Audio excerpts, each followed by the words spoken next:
বাংলাদেশি দুই কৃষককে ধরে নিয়ে যাওয়ার প্রায় ৮ ঘণ্টা পর পতাকা বৈঠকের মাধ্যমে বিজিবির কাছে হস্তান্তর করেছে ভারতীয় সীমান্তরক্ষী বাহিনী বিএসএফ।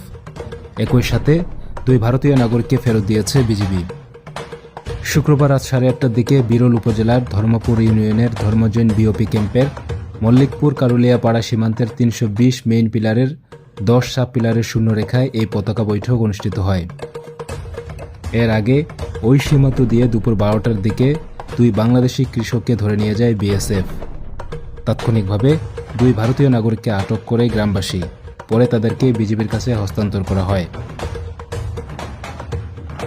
জানা যায়, বিরলের ধর্মপুর ইউনিয়নের ধর্মজৈন সীমান্তে ধান কাটা ও মাড়াইয়ের কাজ করছিলেন কারুলিয়াপাড়া গ্রামের দুই কৃষক।